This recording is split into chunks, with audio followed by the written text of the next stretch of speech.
20년을 걸었습니다. 하나님 나라의 부흥과 선교 완성을 위해서요.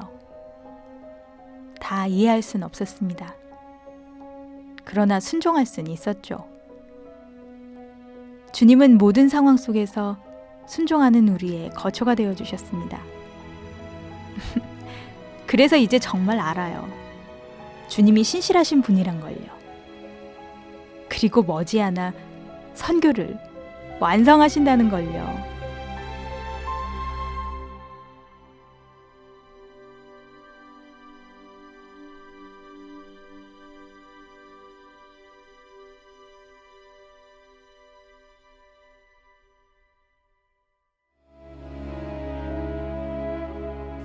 진짜 든든한 어떤 후원과 번듯한 건물과 뭐 엄청난 맨파워, 뭐 백그라운드 이런 거 하나도 없었거든요. 순회선교단 진짜 아무것도 없었어요. 진짜 더 한 10여 년간은 우리 순회선교단 하면 제 머릿속에 생각나는 거는 두 개죠. 하나는 열정, 복음을 향한 열정. 그리고 또 하나는 지지리 궁상. 아이고 얼마나 고생을 많이 했는지.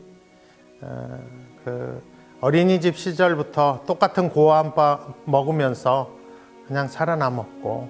그러니까 공화원에서 밥을 이제 막 거의 얻어 먹는 건 아니지만 일단 얹혀 사는 이런 상황이었잖아요. 이제 찾아갔는데 제가 기억나는 게 진짜 밥을 많이 먹었던 것 같아요, 그분들이. 네, 하여튼 저까지 덩달아 밥을 많이 먹어가지고 하여튼 좀 죄송했었는데 어쨌든. 그러니까 좌충우돌 하는 것들이 없지 않아 있는 거를 옆에서 보지만 그러나 그냥 주님께 드리는 그냥 순전한 그런 마음의 어떤 순종. 예. 그리고 하는 거죠. 대책이 없어도 계산도 안 하고 그냥 순종부터. 조건 없이 연합하면 선교 완성이 이루어진다고 믿었습니다. 그래서 눈물겹도록 전 세계 선교 현장을 돌아다녔죠. 그런데요, 선교 완성은커녕 우리부터 연합이 안 되더라고요. 그때 정말 비참해지더군요. 결국 우린 그 자리에 털썩 주저앉고 말았죠. 예수 그리스도 십자가로 말미암아 우리에게 이루어주신 주님을 찬양합니다. 아멘. 어떻게 십자가의 복음을 중심으로 잡았나 이런 생각이 들어요. 그러면서 참 주님이 기뻐하신 일이다 생각이 들고, 십자가의 복음. 또 예전에는 이제 답이 없어서 그냥 넘어지면 어디서부터 시작해야 할지를 몰랐는데 이제 복음 앞에 서고 나서 이제 총체적인 복음을 만나고 나서 이제 다시 십자가로 가기만 하면 탕자에게 돌아갈 아버지의 집이 있듯이 여전히 아버지께로 향하기만 하면, 십자가로 가기만 하면 또 언제 그랬냐 듯이 일으켜주시는 그 주님 때문에 성공적인 이 부흥과 또 축복된 삶과 안정된 지위와 자리, 그리고 인정과 평판, 이것이 가득 두 어깨를 짓눌리고 그 모든 이 평판과 인정에 죽은 자로 세우셔서 복음의 완전한 자유를 그때부터 막 감격으로 누리면서. 주님은 총체적인 복음 앞에 우리를 세우시며 복음을 영화롭게 하라고 말씀해 주셨습니다. 그리고 2년 뒤 갑작스레 우리를 인도하신 곳은 전혀 예상치 못한 신도라는 외딴 섬이었습니다. 믿음의 섬 신도는 믿음의 성취 세대를 위한 하나님의 요람이었습니다. 처음 인상은 왜 이런 섬에 와서 저렇게들 고생들을 하시나 그런 생각들이 들었고, 그다음에 이제 살아가시는 그런 모습이나 이런 것들 보면서 참 전투적으로 사시고 정말 전천후로 사시는구나, 이렇게 준비된 태도로 사시는구나. 폐교인데 하나님의 사람들이 들어가면 그렇게 변화가 되어지고 수선이 되어지고 새로워지고 사람이 거할 만한 곳이 되는 것처럼 예, 그런 모습을 이렇게 본 것 같아요. 그 섬에 있으면서.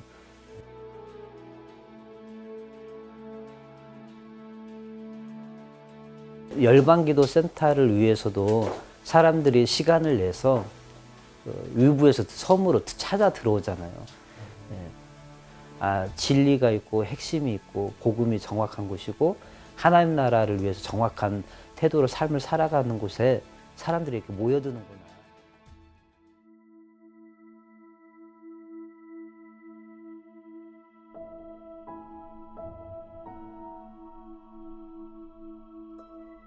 느헤미야 기도를 할 때 첫째는 사람이 있어야 된다는 생각을 늘 하죠. 지금도 물론 동역자들이 동참을 하죠. 근데 저는 그 사람을 불러 모으질 않습니다, 요즘은. 왜냐하면 주님이 첫째는 하신다는 생각을 가져요. 기도는 주님이 하시는 거예요. 두 번째, 주님이 안 하시면 기도하다가 사람 없으면 주님 그대로 해서 순교하면 끝이지 뭐. 그러면 가면 되지. 이렇게 생각을 하는데 주님은 그렇게까지 가시지 않고 항상 사람을 붙이시고 또 기도 자체가 사실은 주님과 교통하고 기도하는 시간이 오래 걸려도 피곤치 않아요. 그러니까 이제 생각할 때 4시간을 어떻게 하고 5시간을 어떻게 하나 이런 생각하지만 그건 율법적인 생각이고 사실은 그러면서 주님과 이렇게 교통하고 주님 말씀 듣고 하면은 그렇게 피곤한 거 아니에요. 오히려 그 시간이 기쁜 시간이에요.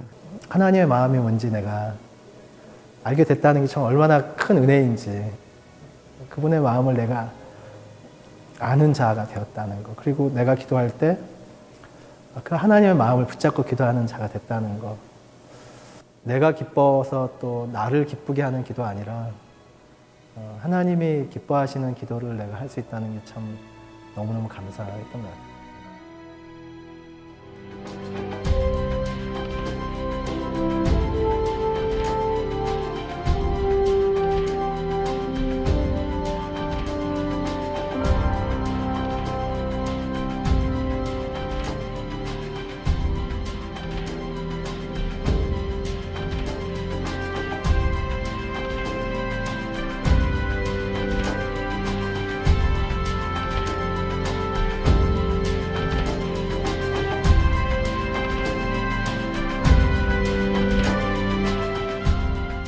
그냥 무조건 순종밖에 없으니까 한 번도 안 해본 일, 제일 못하는 일, 뭐 이런 것들을 맡아가지고 다 열심히 순종해서 제가 보기에는 마치 가장 적임자와 은사를 받은 사람들만 배치한 것처럼 그렇게 사역을 잘 해나가요.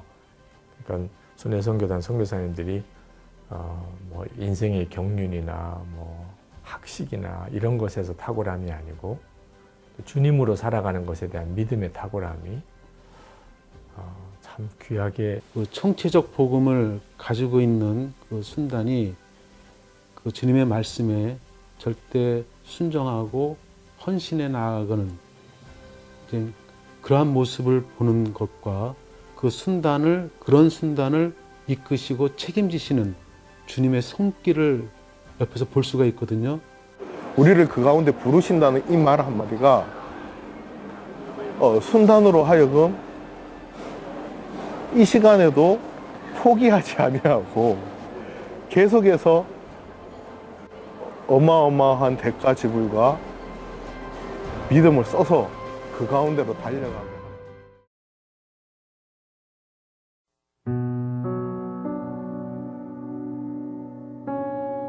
선교사님들은 그렇게 모여 계시니까 잘 못 느끼겠지만 다른 사람들이 보기에는 순회 선교사님들 한 사람 한 사람이 굉장히 강한 모습으로 이렇게 느껴지는 거죠.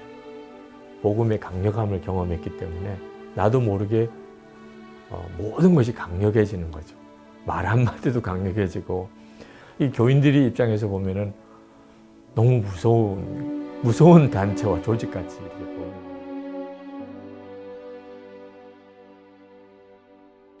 복음과 기도를 결론으로 붙들고 앞만 보고 전심으로 달렸습니다. 예수님의 충성은 닮아간다고 생각했는데 예수님의 긍휼과 겸손이 우리에겐 나타나지 않았습니다. 그런 우리의 연약함 때문에 여러 사람들이 우리 곁을 떠나기도 했죠. 연합과 섬김을 이룰 능력이 우리 스스로에겐 전혀 없다는 걸 뼈저리게 경험했습니다. 그리고 또 경험하겠죠. 제가 이렇게 선교사님들 옆에서 보면서 특별히 그분들과 같이 말씀 기도할 때 그 안에서도 관계에 어려움이 있고 마음에 어려움이 있을 때 말씀 앞에서 주님을 경외함으로 그것을 또 나누고 회개하고 그 말씀 기도 시간을 통해서 다시 복음으로 돌아가는, 복음을 붙잡는 그 모습을 제가 봤어요. 연약함이 드러날 때마다 말씀 앞으로 나아가고 말씀이 말씀해 주실 때, 주님이 말씀을 통해서 말씀해 주실 때 거기에 순종하고 그걸 복음으로 받아서 자기의 부끄러움까지라도 또 내어놓고 다시 믿음을 붙잡고 복음을 결론 잡는 그 기도의 자리. 그러니까 순회선교단도 과정 중에 있다라고 하는 사실이 얼마나 저에게 위로가 되고 격려가 됐는지 몰라요. 그리고 오히려 그것이 저에게 제가 쓰러지고 넘어질 때마다 다시 일어날 수 있게 해주시는 또 하나님의 은혜의 방편이 되기도 했어요.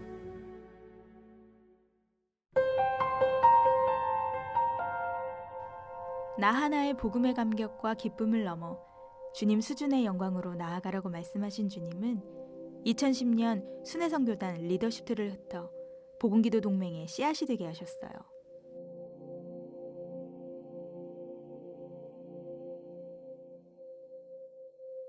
그리고 2012년엔 헤브론으로 올라가라고 말씀하셨죠. 주님은 다음 세대부터 긍휼 사역에 이르기까지 하나님 나라의 모형을 드러내고 계십니다. 결국은 주님의 극률한 마음이 우리 안에 이렇게 완성이 된다고요. 그것이 새겨지는 그것이 얼마나 귀한 것인지 알게 된다는 거는 말하자면 주님이 우리 안에서 이루시고자 하는 거에 거의 끝에 와 있다라는 생각이에요. 왜냐하면 십자가는 주님의 긍휼이었기 때문에. 제가 처음 와서 깜짝 놀랐던 게 할머니는 이렇게 변을 보실 때 못 보세요. 그러면 변기에 앉혀놓고 이거 다 만져가서 변을 빼내드려야 돼요. 그 뒤에서 계속 그걸 하는 거예요. 전 뒤에서 막 울었어요. 어쩜 결혼 나는 이 처자가 이런 일을 할 수가 있을까. 아, 정말 이게 복음 아니면 할 수 없는 게 이 일이구나. 그때 내가 너무 감동을 받았거든요. 야, 선교사라는 게 이런 일이구나. 정말 내가 죽었으니까. 저 애기들이 지금 크면서 모세이 지금 매일 돌아다니며 하는 얘기가 성경 말씀이에요.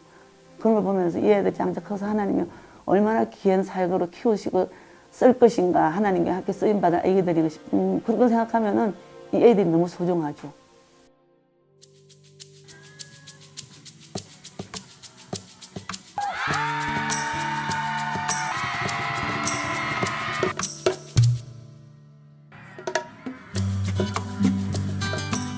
사실은 사랑이한테는 헤브론이 참 행복한 학교예요. 정말 이 아이 안에 그냥 말로 행복이 아니라 이 마음에서 우러난 행복이 있다고 딱 고백을 하는 거예요. 그렇게 고백할 수 있는 것은 그 아이의 고백이겠어요. 참 주님이 이 아이를 키워가시는 것을 이제 보게 되어지는 거죠. 저에게도 이 헌신이라는 것이 아직 주님 앞에 딱 드려지지 않는 시간인데 사랑의 안에 그 4학년 어린 나이에 주님 부르심을 받고 헌신했다는 그 자체로도 제 안에 도전이 되는 거예요, 사실은. 이 어린 나이 안에 하나님의 부르심이 정확하고 헌신을 해서 주님과 함께 이 동행하는 삶을 살고 그 주님을 사랑한다는 이게 이 아이한테 그것이 행복이겠구나. 내게 실제되었던 살아계신 예수 그리스도의 그 은혜가 건웅이에게 6학년의 그 자락에 하나님이 그 아이에게 실제되게 하셨어요. 내가 얼마나 이 복음에 합당하지 않은 존재인지 그걸 부모가 할 수 있겠냐는 거예요. 못해요. 절대 할 수 없어요. 그 말씀 기도라는 시간을 통해서 보여주셨던 건 살아계신 하나님이었던 것 같아요. 건웅이가 견딜 수가 없었대요. 나중에 이야기를 하는데 견딜 수가 없었다고.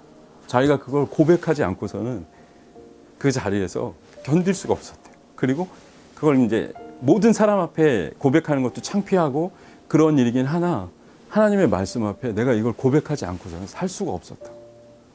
그래서 하나님 앞에 자기는 고백을 드렸다. 하나님 그 잃어버린 한 마리 어린 양이 바로 나라고. 또 이때 이 헤브론 원형학교를 통해서 하나님은 정말 그 기근의 때를 준비하고 계시는 그 하나님을 보게 돼요. 왜 이렇게 매일, 매주, 매달, 매년이 치열한가를 생각해 보니 하나님 그 때를 준비하고 계시는 게 제 안에 보여졌어요. 유대인 한 사람의 옷자락을 붙드는 그 일이 반드시 일어나겠구나. 그 때를 위한 하나님의 준비가 바로 오늘이고 그 복음을 듣고 이 중국의 지도자들이 이 성에서 저 성에서 또 이곳 저곳에서 계속 전화가 온 거예요. 우리도 그거 좀 가르쳐 주세요.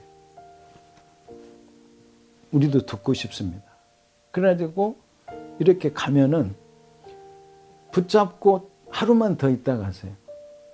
하고 이렇게 복음을 사모하고 있어요.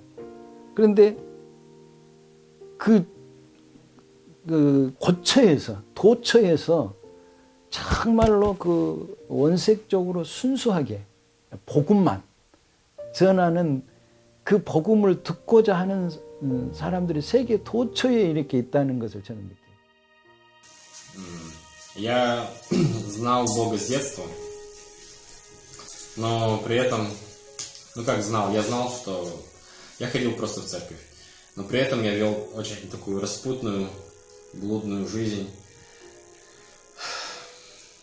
Около 10 лет я знаю Бога, и я жил грешной жизнью.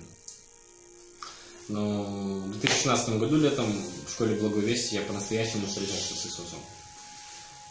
Там я прошел через крест, и там я вынес во свет все свои грехи. Было очень много противлений у меня, но слава Господу, что я оказался там, и Бог изменил мою жизнь. 이 세리게가 몇 번 차를 가지고 도망치려고 자는 그렇게 하고 차를 가지고 왔던 것 같아요. 생계 유지가 어려우니까 택시 운전해야 되기 때문에. 그런데 느닷없이 차가 와서 그 청소차가 와서 밀어가지고 박살나 뒤에 우주가 깨져가지고 안절부절 하면서도 복음은 다 들었어요. 그런 과정 속에 그 세르게이를 향한 모든 성님들이 기도와 격려와 이 차량 수리비도 모아가지고 이 전달해 주는 과정 속에서 하나님 그의 심령의 문을 여셔서 세르게이에 갔다 와서 변화된 이 감격을 엄마가 보고 저런 복은 나도 만나야 되겠다. 엄마가 3기 알마타 복음학교로 오셔가지고 엄마가 변화된 겁니다. 엄마가 변화되고 남편이 나도 가야 돼가지고 가라간다 복음학교 강사로 선다는 것은 이게 너무 힘든 일인 것 같아요.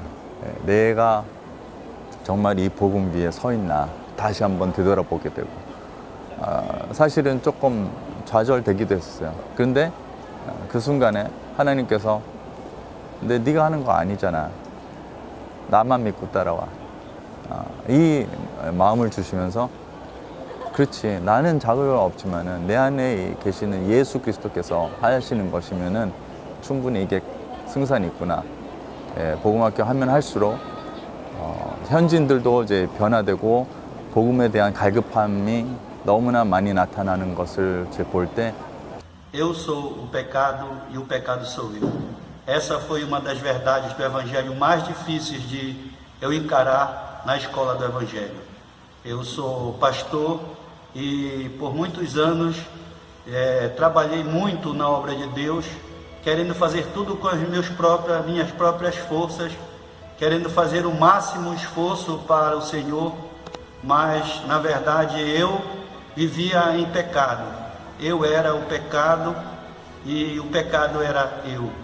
Eu precisaria confessar esse pecado, eu precisaria reconhecer que eu sou esse pecado e que só através de Jesus Cristo eu seria liberto. Agora eu sei que já estou crucificado com Cristo, não vivo mais eu, mas Cristo vive em mim. E a vida que agora vivo na carne, vivo na fé do Filho de Deus, que me amou e se entregou a si mesmo.